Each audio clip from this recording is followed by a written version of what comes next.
The Reform Party may have come up with one of their wackiest policies yet, but on the surface, it sounds quite good. The party announced that they plan to abolish taxes on overtime pay. Again, it sounds like a really good policy, but the party also seemingly drew inspiration from Donald Trump. The no tax on overtime rule allowed WT workers to avoid paying federal income tax on their extra pay they earned from overtime. It was a temporary tax deduction that applied only to the overtime premium required under the Fair Labor Standards Act. Now, what that basically means is the premium is the extra allowance for working overtime. For example, if you earned time and a half, only that extra half is tax exempt. Now, Reform is proposing all overtime over 40 hours is exempt for tax for those who earn under £75,000 a year. Now, why is this a bad policy? I mean, surely it's a tax break for workers. You know, why would the left be against this? Do we hate the working class? Well, first of all, according to Reform, they estimate the policy would cost £5 billion annually, and the party will pay for it, oh, you guessed it, by slashing welfare. As if welfare hasn't been slashed enough. Specifically, they plan to target disability benefits.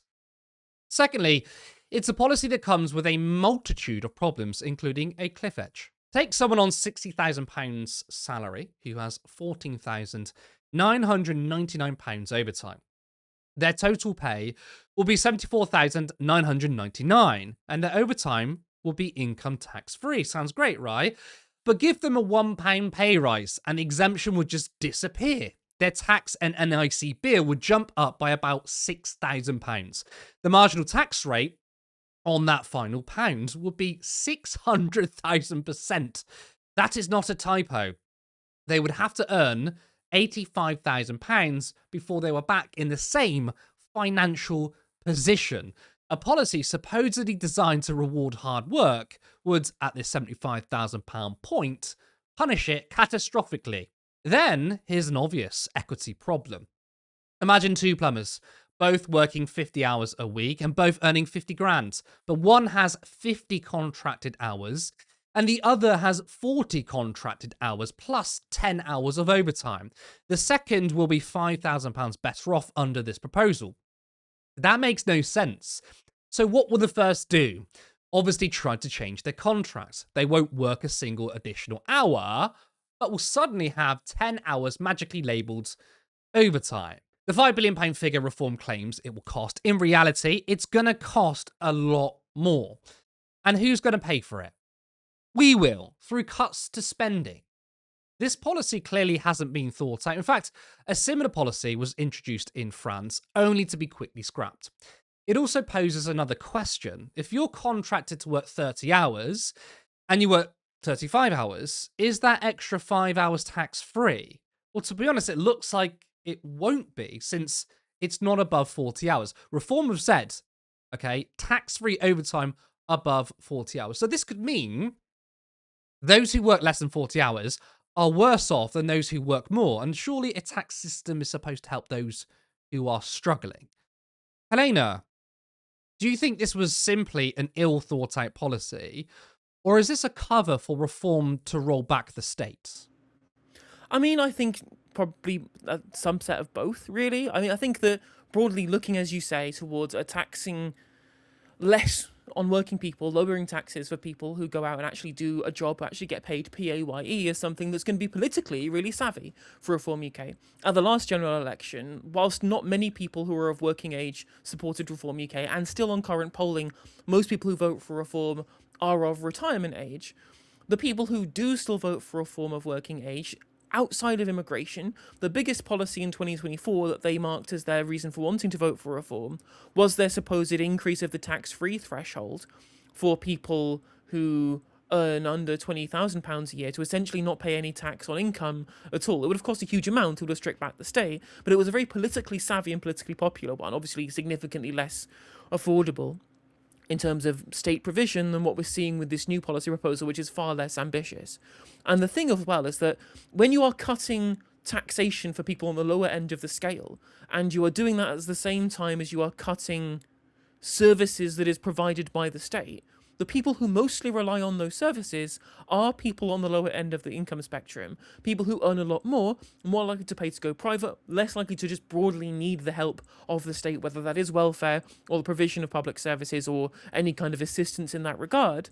They're less likely to need it. So cutting taxes for people who need the things that the state provides by cutting those things ends up as a wash anyway. And broadly, I think that playing into this idea that we should just be paying less tax as working people anyway, I think is a hide into nothing, outside of the utility of needing to have public services that are functional. On top of this, taxation is a social contract for society. Everyone should feel like they should at least contribute somewhat, even if broadly as left-wing as we agree that the rich should pay significantly more and wealth should be taxed much more greatly than we currently are doing so. We shouldn't be taxing working people more if we're not at a significantly higher level taxing people who don't work even greater than that to provide a much greater state to be able to decrease inequality. The idea that tax should be something that somebody else pays, I think, is a really, really bad route to go down, as it means that we can never justify tax increases, which are going to happen. Lots of the kind of discourse that you have about whether or not taxes should go up or not. From the right, you hear, well, taxes have never been higher. And I'm like, well, the necessity of state provision has never been higher because we have an aging population. So we can't really justify having lower taxes when every other country broadly in Western Europe have accepted the taxes are going to have to go up. If you have, 2 pensioners to every 1 working person, whereas previously 5 working people to every pensioner. Sorry, the other way around, two working person for each pensioner, which is significantly less sustainable in terms of productive capacity. Now, I think the angle that's been going with here is, well, if you incentivize people to do more overtime, you increase productive capacity, and that probably is true. But we should be trying to increase that through, more industrial investment. I think state-led investment would be a much better way of doing that than just trying to tell people that the problem with the economy, you're not doing enough overtime.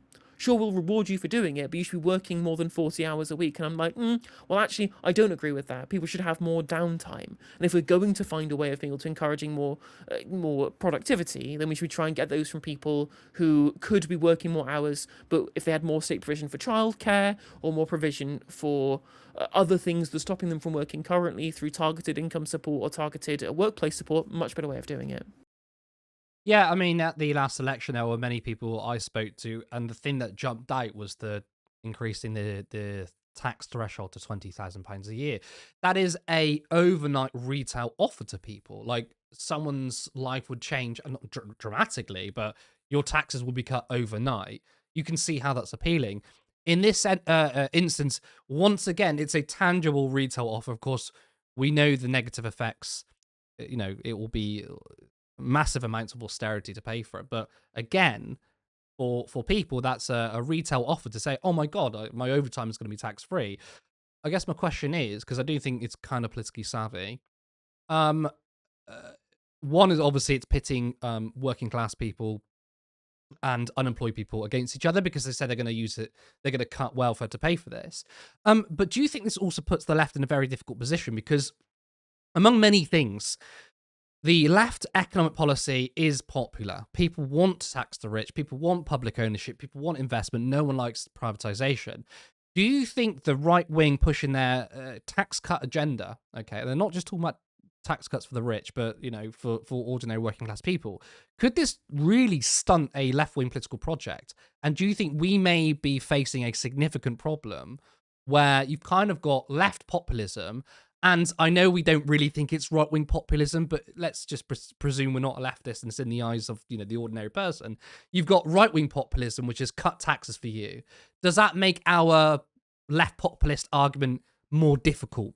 Because before we could say the establishment wants this and we're anti-establishment, we want this. Now we've got right-wingers saying you get to have tax-free overtime and the lefties don't want you having that.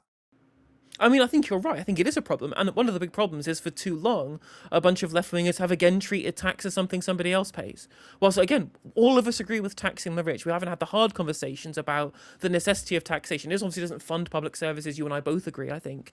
The money for central government financing comes directly from the central bank. Taxation is a means with which that you reduce inflation by quelling demand during times of an overheated economy. But broadly, this will mean that to ensure those things don't happen, taxation broadly mirrors some kind of level of day-to-day spending. It doesn't have to, and you can stimulate the economy in times of economic weakness, and I think we should be doing that right now, but it's not, obviously, you will still have to have some level of taxation. You can't just not tax anybody, right? That's a thing that does have to happen more broadly. I think we all agree with that. It's important to lay that out there, but at no point have we managed to make the case for the public that, again, paying taxation is good because it's part of a social contract. We have already ignored a bunch of those arguments in favour, I think, of more populist arguments about taxing the rich because it's a way of avoiding taxing everybody else. When in reality, I think we need to tax the rich, as has been pointed out by Gary Stevenson, to reduce inequality. It's not about funding the state. This is about making sure that rich people aren't hoarding all of the assets and to liquidate some of those in order to pay those wealth taxes. But in order to ensure in some future overheated economy, the way you quell demand when inflation is high is by taxing people who spend their money on commodities in the economy, which will involve taxing working people. And if we haven't made that argument, we won't be able to do that very easily, incised by an insurgent right wing who says that we're going to cut everybody's taxes. Because it's worth pointing out, working class people in the UK pay significantly lower taxes than places in Europe. Yes, yeah. Higher wage earners, like people who pay significantly above the median wage, people who earn six figures, pay a higher marginal rate of tax than a lot of other European countries because working people in those countries pay a significant amount less in terms of like local and regional taxes as well, on top of how much we currently pay in the UK, as well as there being federal taxes in European countries too. And again, if we make our tax system too lopsided, I'm not worried about billionaires leaving, I'm not worried about businesses leaving. We have a big economy that want access to that economy. But we're already seeing doctors leave because we're not paying them enough in this country. So they're going to Australia where they get paid more and their taxes are lower. I think that highly paid PAYE earners are going to be the squeezed people who we should be worried about losing, rather than, landlords and institutional investors, again, people who are extractive from the economy and don't even really pay many taxes anyway. So this is the difficult thing I find, though, because I agree with you that taxes are actually quite low. If you compare us to Europe, we actually pay quite low taxes. 20%, and this is the bracket I'm in, 20% really isn't that much. Like, if you think about what you're getting for that 20%, it's a bang for your buck. But the difficulty for the left is not only could we be facing a populist right wing that says we can cut your taxes, but ultimately as the left, we have to argue for higher taxes. How do we do that? Because at the moment, I think I agree with you, yes, taxes don't fund public spending, but that doesn't mean that you can just get rid of taxes. Of course, you absolutely need taxation to control spending, okay, and of course to control inflation. And of course, if you want to spend even more money, you still need to raise taxes because, of course, inflation is still going to factor into this, even if we were to spend more money. So I want to ask you, how does the left respond, either policy or rhetoric? And I don't mean even for the next 5 years. A Green Party perspective. I mean, maybe a 10, 15, 20-year political project from the left. Do we need to have some kind of New Deal? I say New Deal as if, we're American. It would make sense if we were in the US with a New Deal. But a New Deal where we say, okay, like everyone's taxes is going to go up. The basic rate is 25% taxes. However, we're actually going to have more services that are free at the point of use. Maybe it's free buses. I don't know what it is. Do we need to do something drastic like that? Because I worry that if we say, look, in order to just keep funding what we have right now, taxes may eventually need to go up. I fear that's not going to convince many people against potentially a rising tide of reform or right-wing parties saying, we're going to cut your taxes. I think we need to have a significantly impactful redistributive taxation first. I think the way that you make sure that people can consent to higher taxes is if you've shown that the people who are, again, who we are painting rightly as the enemy in this scenario. We're populists, we do believe in there being an unaccountable elite, and it is the billionaire class, it's the oligarchs, right? And if you don't take them on first, if you don't find a political prospectus that holds them accountable first in terms of the level of state ownership and which has been siphoned off into their pockets, both through their political engagement and through the ideological kind of pitch that's been rolled by Thatcherism over the last 45 years, you won't be able to undo anything. Again, you're asking for people on the lower end to pay first to then tax them later. Once we've redistributed from the rich to the poor, I think they'll be far more likely to accept a higher tax economy. But we need to obviously have some home truths, I think, more on a broader scale in terms of what an aging population will do to taxation. For example, right, this argument's been made across Europe and they've accepted that. We've not accepted it here. Because no one talks about it in terms of how it affects taxes. So much so, people genuinely believe that our taxes are higher in this country because we have migration, when the opposite is true. If we get rid of migrants, if we reduce our working age population, the ratio of workers to pensioners will be lower, meaning we'll have to pay even more taxes to be able to fund, or not even fund, but to have the capacity to be able to fund the pension system that we have. And that's an argument, again, that needs to be made on a more honest level, on a national level, rather than expecting that we can just tax cut our way and there'll be no negative externalities. Because I guess the easiest argument is that we already have a case study of cutting taxes to cut spending to unleash the private sector or whatever it is. That was the coalition government from 2010 to 2015. The Lib Dems are principally responsible for increasing the tax-free threshold.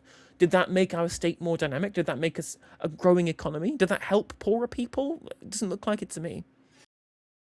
It didn't. But do you think people still fondly look at that policy? I know no one looks at the coalition fondly, but do you think if you were to ask the average person, would they say, well, that was a good thing, raising the threshold? Because I know there's left-wing arguments to reduce that threshold again. Like I feel like it's a difficult argument, and I support it. That's true. I'm not saying that we should reduce the tax-free threshold again. I'm not saying we should be taxing like poorer people more. I just think that further reducing the amount of tax that we get in terms of PAYE just because it's popular, I think that would be that's a bad route to go down. I think it's a bad route to go down. No, also, I what I want agree. to point out, by the way, like in the kind of press release, I believe that Reform UK was speaking to the BBC about this policy, the tax cut for overtime. They specifically said they would look at changing working time regulations that we inherited from the European Union now that we're post-Brexit. One of those things is called the Working Time Directive, which means that unless you opt out of the Working Time Directive, you can't be forced by your employer to work more than 48 hours a week. And that's the kind of regulation that Reform UK say they want to scrap in a post-Brexit arrangement, right? Looks very similar to that policy from the Greeks about working 6 hours a week that I was mentioning, or 6 days a week I was mentioning before, earlier in the stream. And currently, we're protected from being forced to work 55 hours a week unless we opt into doing so. Seems like that's the kind of thing that Reform would want to ensure was normalised. You can roll the pitch for it by saying working more hours is great because you're going to get taxed less. But suddenly employers are now forcing you to do that extra work because they want to extract more time out of you and have to hire somebody else. That's where I think they're trying to Trojan horse this policy towards. Yeah, it's that I think it's the rolling back of the state, and it is trying to create a Singapore-style economy, as they say, or maybe a Greek-style economy is better we're doing it without the cancel system, of course, or a Greek-style economy which just literally works to your drop. The 40-hour week is it's too much of a luxury for workers, which is crazy in a world in which the ultra rich are richer than ever. For me, though, what I would like to see, and this is not, I'm not saying it's completely realistic in terms of the next 5 years, but I think we should be thinking big in the next 20 years to have a British New Deal, even call it the British New Deal, akin to Clement Attlee and FDR, which is like, everyone's taxes goes up, and maybe the base rate is 25%, but you have an entire new social contract which says absolutely zero privatization. That's gone. Okay, you're gonna have an NHS that is funded for the rest of your life. Okay, no more cutbacks, no more waiting lists. You are going to have maybe free broadband, just the basic level, maybe free buses, something like that. So where you could say to the people, yes, your tax are going to go up, but this is also free, and you're going to get this. A million more council houses. I think that should be the big left-wing project, which I appreciate can't be done in a maybe a manifesto or before the next general election from the Greens. Maybe, I don't know, maybe they could, but There was a Corbyn era policy, we've talked about it on stream a lot. I think it's a really good policy called inclusive ownership funds, which Oh essentially yeah, gives yeah, yeah. workers some level of controlling share stake in the businesses that they work in. You remember, if you're a shareholder in the business that you work in, you then get paid out remuneration in the form of dividends from being a shareholder in the business, right? Any New Deal project to the left, I think, has to include that. Yep. Sure, your taxes are going to go up, but you are going to get paid out more as now a co-owner of the business that you work in, right? You're getting some of that repaid through dividends paid out to you, given that we have brought a bunch of these companies into worker ownership. I think that's a good way of being able to change that dynamic round. Yeah, that's also interesting because when we talk about like worker ownership and democracy, like maybe the big thing to fight back against this like right-wing populism isn't just to say, here's our tax and spend policy, but actually we need ownership. Like look at the world in which we've created with AI and stuff. Which, to be fair, which gives us more of a route towards talking about actual socialism. So thinking big, I think, is the one.